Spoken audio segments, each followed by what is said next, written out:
الحمد لله رب العالمين والصلاة والسلام على سيد المرسلين وعلى آله وصحبه أجمعين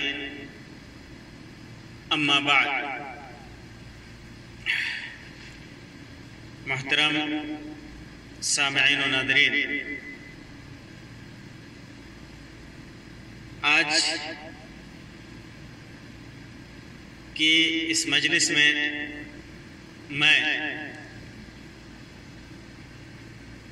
عاشورہ یعنی 10 محرم کے روزے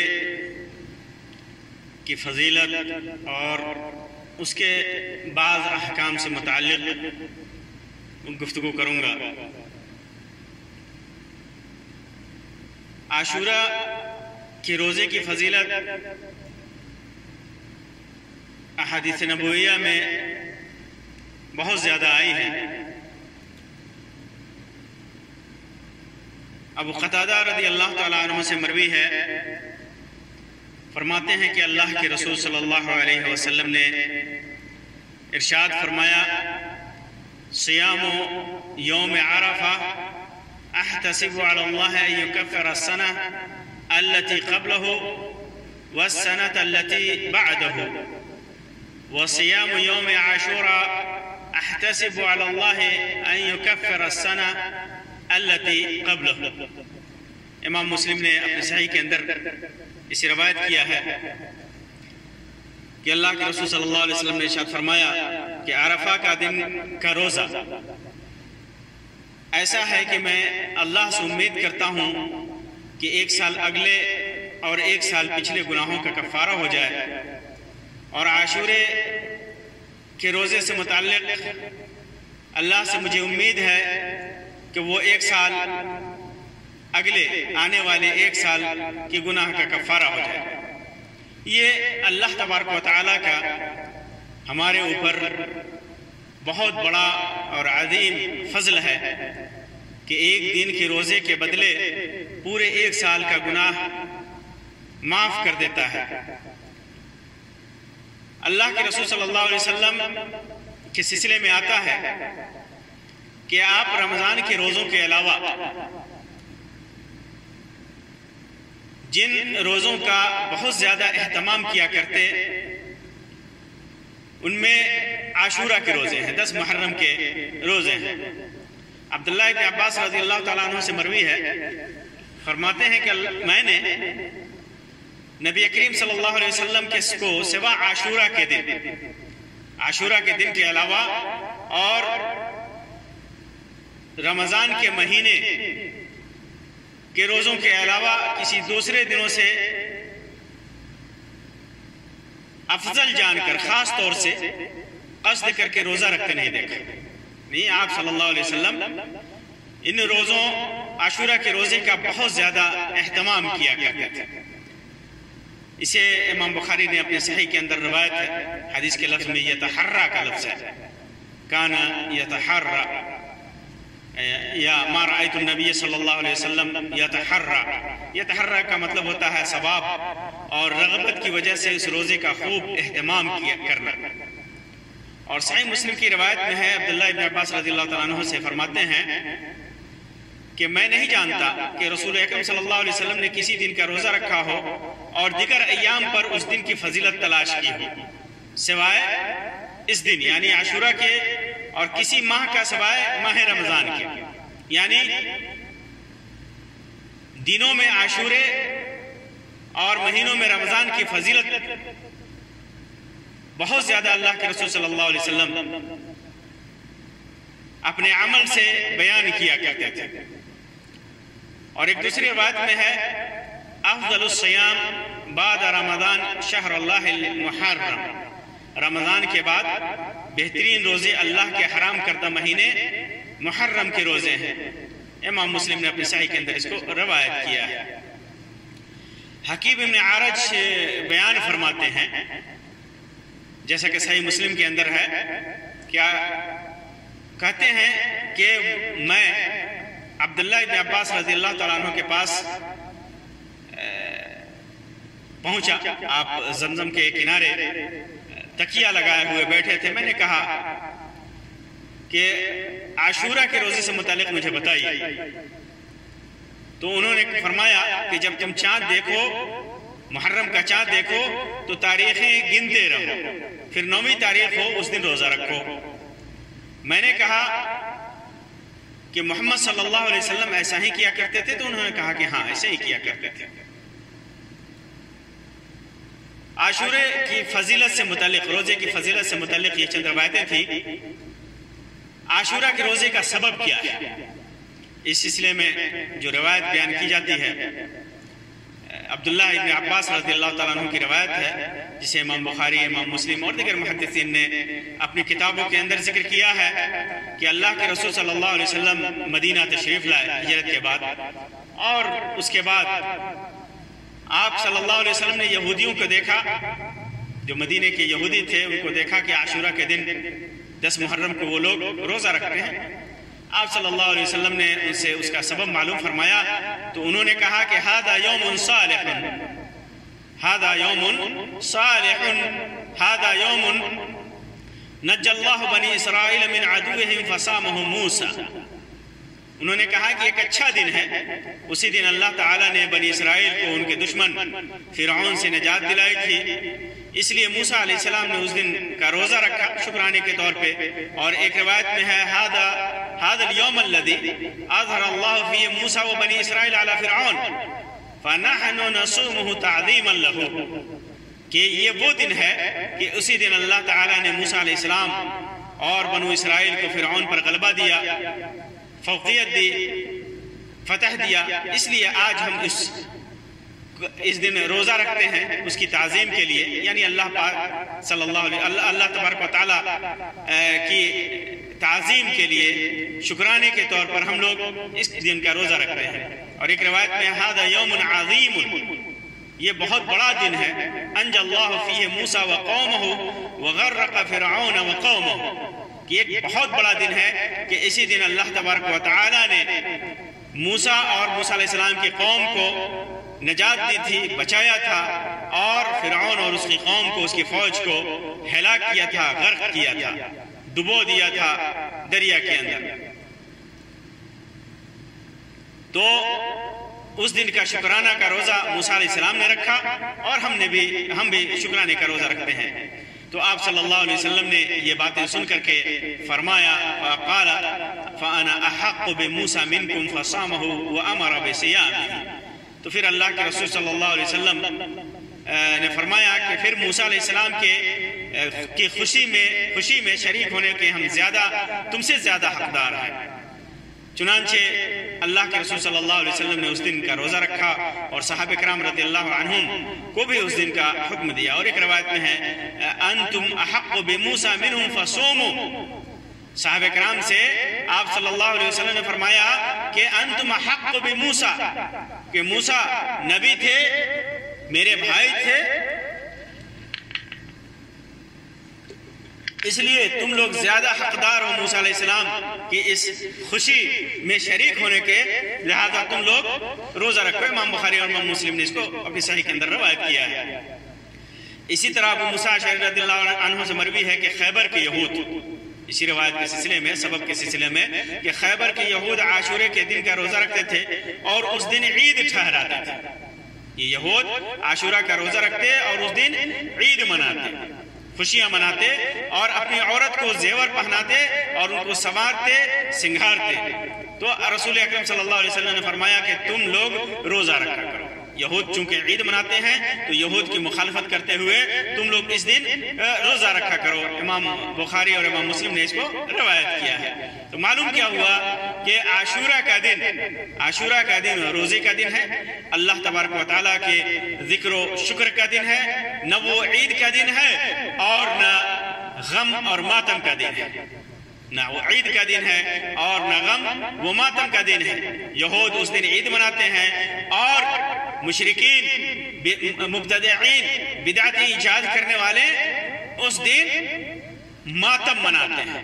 شیعہ اس دن ماتم مناتے ہیں، اور یہ دونوں چیزیں اس دن نہیں ہے. اس دن جو اللہ کے رسول صلی اللہ علیہ وسلم کا حکم ہے، آپ کا طریقہ ہے، آپ کا عمل ہے کہ اس دن نہ ماتم منایا جائے اور نہ ہی عید منائی جائے، بلکہ اس دن روزہ رکھا جائے موسیٰ علیہ السلام کی خوشیوں میں، اور اللہ نے جو آپ کو نجات دی تھی اس خوشیوں اس مسرت میں، اس خوشی میں شریک ہوا جائے، اور اس دن روزہ رکھ کر کے اللہ تبارک و تعالیٰ کا ذکر کیا جائے.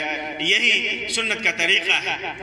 یہاں جن گناہوں کی معافی کا ذکر ہے کہ ایک سال آنے والے ایک سال کے گناہوں کا کفارہ ہے، تو اس سے مراد صغائر گناہ، چھوٹے چھوٹے گناہ ہیں. کبائر گناہ کے لیے توبہ ضروری ہے. یہاں مراد جیسے کہ علماء نے اس کی صراحت کی ہے کہ چھوٹے چھوٹے گناہ ہیں، صغیرہ گناہ ہیں.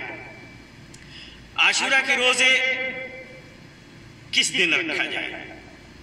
کس دن رکھا جائے؟ اللہ کے رسول صلی اللہ علیہ وسلم نے ایک دن رکھا تھا 10 محرم کا، لیکن کسی وجہ سے آپ نے، جس کا بیان میں کروں گا آگے چل کر کے، آپ نے 9 کو روزہ رکھنے کا عزم کیا، 9 اور 10 محرم کو. تو کس دن روزہ رکھا جائے؟ کتنی تعداد ہے عاشورہ کے روزوں کی؟ اس سلسلے میں علماء کی مختلف رائے ہیں.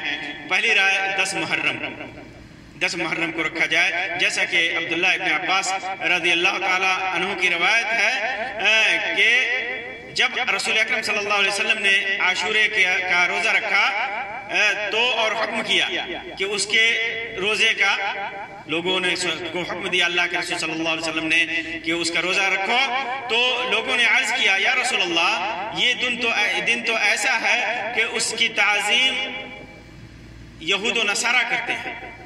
تو آپ صلی اللہ علیہ وسلم نے فرمایا کہ فَإِذَا كَانَ الْعَامَ الْمُقْبِلِ إِن شاء اللَّهُ صُمْنَا الْيَوْمَ التَّاسِعِ. آپ صلی اللہ علیہ وسلم نے جب 10 محرم کو روزہ رکھا، صحابہ کرام کو بھی حکم دیا کہ تم بھی روزہ رکھو. تو صحابہ کرام نے کہا کہ یہ 10 محرم تو ایسا دن ہے جس دن کی تعظیم یہود و نصارہ کیا کرتے ہیں. تو اللہ کے رسول صلی اللہ علیہ وسلم فرمایا کہ اگر آئندہ سال انشاءاللہ ہم 9 کو بھی روزہ رکھیں گے، 9 کو روزہ رکھیں گے. آخر اگلا سال نہ آیا، حدیث میں ہے کہ اگلا سال نہیں آیا کہ آپ صلی اللہ علیہ وسلم کی وفات ہو گئی. اگلا سال آنے سے پہلے ہی آپ صلی اللہ علیہ وسلم وفات پا گئے. تو آپ صلی اللہ علیہ وسلم نے عزم کرنے کے باوجود اس سال 9 محرم کا روزہ نہیں رکھا. صحیح مسلم کی روایت ہے. تو اللہ کے رسول صلی اللہ علیہ وسلم کی سنت 10 تاریخ کی ہے، تو علماء کہتے ہیں کہ 10 تاریخ کا روزہ رکھا جائے. اسی طرح دوسری رائے یہ ہے کہ 9 اور 10 دونوں رکھا جائے، 9 اور 10 محرم کو رکھا جائے، جیسا کہ عبداللہ ابن عباس رضی اللہ تعالیٰ عنہ کی گزشتہ تمام روایتوں کے اندر اس بات کی مذکورہ روایت کے اندر اس بات کی صراحت ہے کہ اللہ کے رسول صلی اللہ علیہ وسلم نے عزم کیا تھا کہ 9 کو بھی رکھیں گے. اس لیے آپ کا عزم کرنا گویا ایک طرح سے امت کو تعلیم دینا ہے کہ 9 اور 10 کا روزہ رکھا جائے. اسی طرح تیسری رائے یہ ہے کہ 10 اور 11 محرم کو رکھا جائے، 10 اور 11. جیسا کہ ایک روایت میں سومو یوم عاشورہ، اللہ کے رسول صلی اللہ علیہ وسلم فرمایا کہ سومو یوم عاشورہ وخالفوا فیہ الیہود، سومو قبلہ یوما او بعدہ یوما، کہ عاشورہ کا روزہ رکھو، یہودیوں کی مخالفت کرو، اس سے پہلے ایک دن رکھو، یا او کے لفظ کے ساتھ ہے، یا ایک دن بعد رکھو. امام احمد نے اور امام بزار ابن خزیمہ وغیرہ نے اس کو روایت کیا ہے، اور بعض علماء نے اس کو حسن قرار دیا ہے، لیکن امام البانی اور زیادہ تر علماء نے اس روایت کو ضعیف قرار دیا ہے اور ناقابل استدلال مانا ہے، کہ کیونکہ اس کے اندر علت ہے. اسی طرح اس سلسلے میں چوتھی رائے ہے علماء کی 9، 10 اور 11 محرم 3 دن رکھا جائے، جیسا کہ بعض روایت میں ہے سومو قبلہ یومن و بعدہ یومن، او کی جگہ پر ہے سومو قبلہ یومن او بعدہ یومن، واو کے ساتھ ہے او کے علاوہ. امام بیہقی اور شافعی وغیرہ نے اس کو روایت کیا ہے کہ عاشورہ کا روزہ رکھو، اس سے ایک دن پہلے یعنی 9 محرم کو اور 11 محرم کو رکھو. لیکن یہ روایت ضعیف ہے، اس لیے اس سے بھی استدلال درست نہیں ہے. اسی طرح 5ویں رائے علماء کی ہے کہ 9-10 کو رکھا جائے یا 10-11 کو رکھا جائے، 9-10 کو رکھا جائے یا 10-11 کو، جیسا کہ عبداللہ ابن عباس رضی اللہ عنہ کی روایت میں ہے، او کے ساتھ بیان ہوا ہے کہ قبلہ یومن او بعدہ یومن، لیکن جیسا کہ میں نے بیان کیا کہ وہ روایت ضعیف ہے۔ اس سلسلے میں راجح طریقہ اور صحیح طریقہ کیا ہے اللہ کے رسول صلی اللہ علیہ وسلم کی سنت کے مطابق کہ 9 اور 10 کو رکھا جائے، جیسا کہ صحیح ترین روایتوں میں اس کا بیان ہے کہ 9 اور 10 کو رکھا جائے۔ 10 کو تو اللہ کے رسول صلی اللہ علیہ وسلم رکھا کرتے تھے اور یہود کی مخالفت کرنے کا آپ نے حکم دیا، اور آپ صلی اللہ علیہ وسلم نے 9 محرم کو روزہ رکھنے کا، 10 کے ساتھ 9 محرم کو روزہ رکھنے کا حکم دیا۔ لیکن اگر کوئی 9 محرم کو روزہ نہیں رکھ سکا تو صرف 10 کو رکھ سکتا ہے۔ بعض اسلاف سے 10 کے ساتھ 11 بھی ثابت ہے۔ اگر مخالفت کرنی ہے 9 کو کوئی نہیں رکھ سکا تو 10 کو بھی رکھ سکتا ہے، بعض اسلاف نے سلف سے یہ مروی ہے۔ یہ تھا روزوں سے متعلق چند کتنے دنوں تک روزہ رکھا جائے اس کے سلسلے میں چند روایتیں تھیں اور علماء کے اقوال تھے۔ آئیے میں آپ کے سامنے عاشورہ کے روزے سے متعلق چند مسائل آپ کے سامنے رکھوں۔ عاشورہ کے روزے کی نیت فجر سے پہلے نیت کر لے کوئی، جیسے رات ہی میں نیت کیا یا فجر میں سحری سے پہلے نیت کر لے تو بہتر ہے۔ اگر کسی وجہ سے جگ نہ سکا یا کسی وجہ سے اس کو خبر لگی روزہ رکھنے کی یا اس نے عزم کیا فجر کے بعد اور فجر سے پہلے نیت نہ کر سکا ہو تو دن میں بھی کر لے تو روزہ صحیح ہوگا، کیونکہ نوافل کے لیے اگر کوئی ایسا کام نہیں کیا ہو جو روزہ کے منافی ہے، وہ نواقض صوم میں سے ہو، تو وہ دن نکلنے کے بعد بھی اگر نیت کر لیتا ہے تو روزہ رکھ سکتا ہے، اس کا روزہ صحیح ہوگا۔ جس کے اوپر روزے کی قضا ہے، دیکھیں فرض روزے کی قضا ہے، رمضان کے روزے کی قضا ہے، باقی ہیں، اور پھر عاشورہ کا روزہ کیا وہ رکھ سکتا ہے؟ تو اس سلسلے میں صحیح بات یہی ہے کہ روزہ رکھ سکتا ہے، کیونکہ قضا کا وقت وسیع ہوتا ہے، اگلے رمضان تک، شعبان تک، وہ آنے والے شعبان تک روزہ رکھ سکتا ہے، اگلے رمضان سے پہلے تک وہ قضا کے روزے رکھ سکتا ہے۔ اور عاشورہ کے دن کا روزہ یہ متعین ہے، اس وجہ سے عاشورہ کا روزہ رکھ سکتا ہے قضا کیے بغیر، یعنی قضا بعد میں بھی کر سکتا ہے۔ عاشورہ کے ساتھ قضا کی نیت کی جا سکتی ہے کہ نہیں؟ اگر کسی آدمی کا روزے کی قضا ہے اور وہ چاہتا ہے کہ عاشورہ کے دن کے ساتھ روزے کی قضا کرے تو اس سلسلے میں علماء کے مابین اختلاف ہے۔ بعض علماء کہتے ہیں کہ دونوں کی نیت ایک ساتھ صحیح نہیں ہے، کیونکہ دونوں کی الگ حیثیت ہے اور دونوں الگ الگ مستقل عبادت ہے، یہ ائمہ اربعہ کا قول ہے۔ اسی طرح دوسرا قول اس سلسلے میں ہے، یہ بھی ائمہ اربعہ ہی کی طرف منسوب قول ہے کہ دونوں کی نیت کر کے ایک ساتھ رکھنا صحیح ہے، یعنی قضا کی بھی نیت کر لے اور عاشورہ کا ثواب کی بھی نیت کر لے تو یہ صحیح ہے۔ ائمہ اربعہ کی طرف یہ منسوب قول ہے، اور امام ابن باز اور امام ابن العثیمین وغیرہ نے بھی اسی کو اختیار کیا ہے۔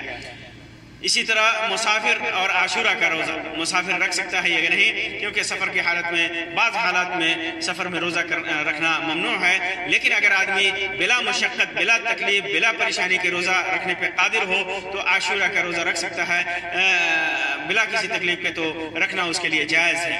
اور اگر ممنوع دن میں عاشورہ پڑے، مثلا جمعہ کے دن روزہ رکھنے کی ممانعت ہے، خاص جمعہ کے دن یا خاص سنیچر کے دن روزہ رکھنے کی ممانعت ہے، تو ان دنوں میں اگر عاشورہ پڑ جائے تو کیا آدمی روزہ رکھ سکتا ہے؟ تو بلا شبہ رکھ سکتا ہے، ان میں روزہ رکھنے میں کوئی حرج نہیں ہے۔ خاص جمعہ کو جمعہ کا ثواب سمجھ کر کے یا سنیچر کو کسی وجہ سے وہ خاص کر کے روزہ رکھتا ہے تو اس کی ممانعت ہے، لیکن کوئی سببی روزہ ہے جیسے عرفہ کا روزہ ہے، یوم عرفہ کا روزہ ہے، یا اسی طرح عاشورہ کا روزہ ہے، تو ایسے روزہ رکھنے میں کوئی حرج نہیں ہے۔ اللہ تبارک و تعالیٰ سے دعا ہے کہ اللہ تبارک و تعالیٰ ہمیں نیک اعمال کی توفیق عطا فرمائے اور اللہ تبارک و تعالیٰ ان اعمال کو قبول فرمائے۔ آمین رب العالمین، وآخر دعوانا ان الحمدللہ رب العالمین، وصلی اللہ علی خیر خلقہ وسلم، والسلام علیکم ورحمۃ اللہ وبرکاتہ۔